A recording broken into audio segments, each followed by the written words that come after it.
안녕하세요. 유튜아TV입니다. 오늘도 뉴스로 얻는 투자에 대한 아이디어를 공유해드리기 위해서 알찬 소식을 들고 왔습니다. 매일마다 쏟아지는 뉴스가 정말 많죠. 이런 정보의 홍수 속에서 수많은 뉴스들을 다 읽어보시기에는 다들 너무 바쁘시잖아요. 그런 뉴스들 중에서도 제가 개인적으로 생각했을 때 가장 흥미롭고 중요한 뉴스들을 매일 두세 개씩 뽑아서 여러분들께 공유를 해드리고 있어요. 그래서 매일 들어오셔서 출퇴근길이나 주무시기 전에 가볍게 들으시면서 같이 투자 아이디어를 공부해 나가셨으면 좋겠습니다. 오늘 코스피는 개인의 1조 넘는 순매수세에도 불구하고 외국인이 6,200억 원, 그 다음에 기관이 3,900억 원을 순매도하면서 마이너스 0.57%로 약보합 마감을 했습니다.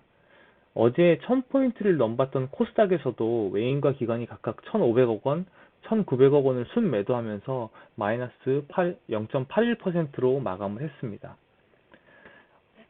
시가총액 상위 종목들은 다소 혼조세를 보였는데 삼성전자와 SK하이닉스가 각각 1.27%, 0.39% 하락을 했고 LG전자가 1.76%, 현대차가 2.39% 하락했습니다.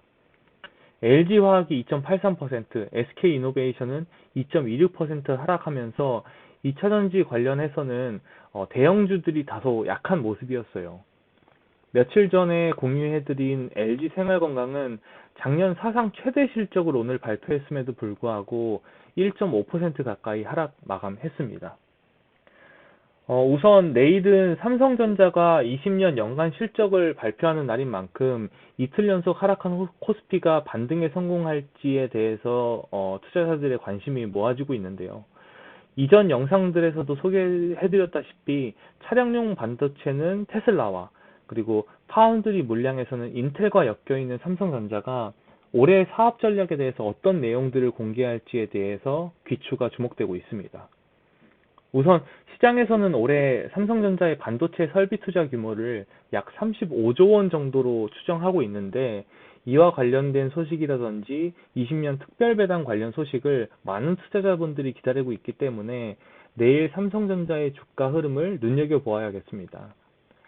삼성전자 우선두에 투자하고 있는 개인 투자자로서 이 배당금 소식에 살짝 더 관심이 가네요. 두 번째 소식은 셀트리온 치료제 관련 뉴스입니다. 셀트리온의 코로나 바이러스 항체 치료제인 레키로나주에 대한 식약처의 두 번째 전문가 자문 결과가 오늘 공개됐는데요. 식약처의 코로나 치료제가 허가 심사 절차 중에서도 이 자문 단계에서 셀트리온의 레키로나주는 두 번째 단계인 중앙약사심의위원회를 통과했습니다. 해당 뉴스에 대한 기대감으로 오늘 셀트리온이 2%, 셀트리온 제약이 3%, 셀트리온 헬스케어가 0.13% 각각 상승했는데요. 먼저 이 백신과 치료제의 차이점을 알고 가시는 게 좋을 것 같아요. 백신은 저희가 매년 맞는 이 예방주사와 같은 건데 특정 질병에 걸리기 전에 미리 주사를 맞아서 우리 몸 안의 면역체계를 형성하고 활성화시키는 역할을 합니다. 백신 접종을 통해서 우리 몸이 그 질병에 대한 면역성을 갖게 되고 해당 질병을 애초에 걸리지 않게 하는 게 목적입니다. 그에 반해서 치료제는 말 그대로 치료를 하는 역할을 하는 거예요. 이미 질병에 걸린 상태에서 치료제를 투약함으로써 그 질병을 낫게 하는 것이 치료제의 목적입니다. 일반적으로 백신이든 치료제든 안정성과 효과 검증을 위해서 상당 기간 임상 시험을 진행하게 되는데요. 임상 1상에서 임상 3상까지 거치면서 그 단계별로 효능과 부작용에 대한 검증 과정을 거치게 됩니다. 임상 1상에서는 건강한 소수의 사람들에게 최대 용량을 투입해서 우리 몸에 해당 백신이나 치료제에 대한 거부감을 느끼는지 보는 단계고요. 임상 2상은 임상 1상을 통과한 의약품을 다수의 사람들에게 투여해보는 단계입니다. 이 임상 2상을 통과한 경우에는 이 임상 2상을 통과하는 경우 전체 한 약 18%밖에 안 된다고 하는데 우여곡절 끝에 임상 2상을 통과를 하게 되면 임상 3상에서는 수천에서 많으면 수만 명에 이르는 사람들에게 투여를 하고 전 국민 나아가서 전 세계인들에게 투여해도 문제가 없을지를 테스트하게 되는 겁니다. 지난 13일이었죠. 셀트리온에서 이 네키로나주 코로나 치료제 임상 이상 결과를 발표했는데, 이번 치료가 필요한 중증 환자 발생률은 전체 환자 대상 54%, 50세 이상 중등증 환자 대상 68% 감소시켰다고 밝혔습니다.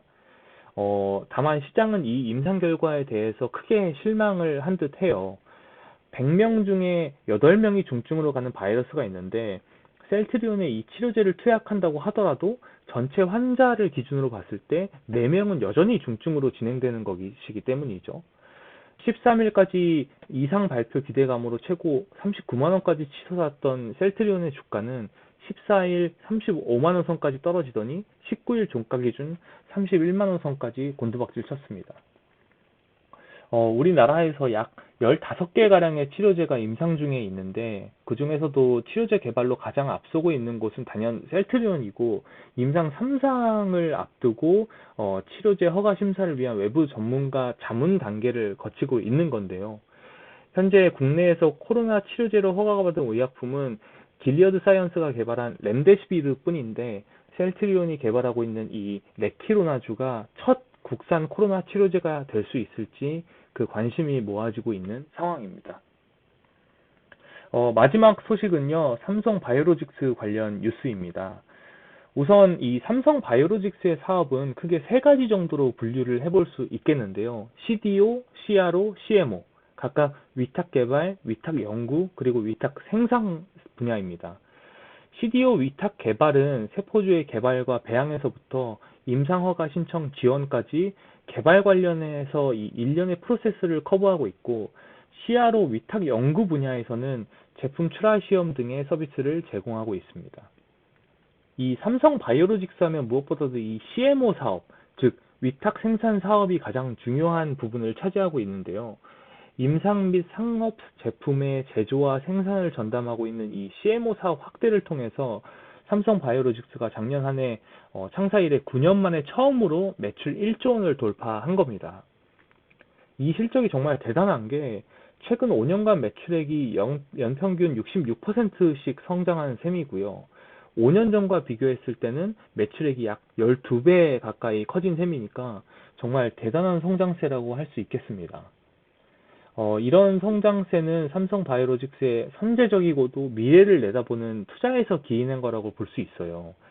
지난 4분기 1공장 가동률이 60%, 2공장은 최대 가동치, 3공장이 한 50% 수준의 가동치였고, 지난 11월 중순부터는 세계 최대 규모의 제4공장을 건설 중이기 때문에 삼성 바이오로직스의 위탁 생산 능력은 가히 세계 최고라고 할 수 있겠습니다. 이 엄청나게 늘어난 생산 캐파를 앞세워서 정말 수많은 수주 물량을 따내고 있는 모습인데요. 지난해만 하더라도 19년 매출의 약 2.5배 수준인 1조 9천억 원 수준의 수주를 이뤄냈다고 하니까, 삼성 바이오로직스 CMO 사업의 폭발적인 성장을 바탕으로 한 이 회사 전체의 고성장성을 지켜보셔도 좋을 듯 합니다. 오늘 삼성 바이오로직스는 실적 증폭 기대감에 외국인이 1,855억 원, 기관이 649억 원을 각각 순매수했고, 연기금도 이 순매수세에 동참을 하면서 352억 원을 매수하면서 전일 대비 5.86% 급등한 84만 9천 원의 거래를 마쳤습니다. 앞으로 이 삼성 바이오로직스가 개인적으로는 한 90만 원의 장벽을 넘을 거라고 생각을 하고 있는데, 우리 많은 투자자 여러분들께서도 이 삼성 바이오로직스를 비롯한 많은 바이오 종목 관련해서 많은 관심을 지켜보셔도 될 것 같습니다. 오늘도 이렇게 개인 투자자로서 이 뉴스를 통해서 투자 아이디어를 좀 공유를 해드렸는데요. 오늘 하루도 굉장히 수고 많으셨고, 내일 출근길에는 눈비 소식도 있고 기온이 또 많이 떨어진다고 해요. 그래서 우리 시청자 여러분들께서는 건강 관리에 유의를 하셨으면 좋겠어요. 오늘 영상도 끝까지 시청해 주셔서 너무 감사드리고, 구독 버튼 꼭 눌러주셔서 많은 응원을 부탁드리겠습니다. 그럼 다음 영상에서 봬요. 안녕.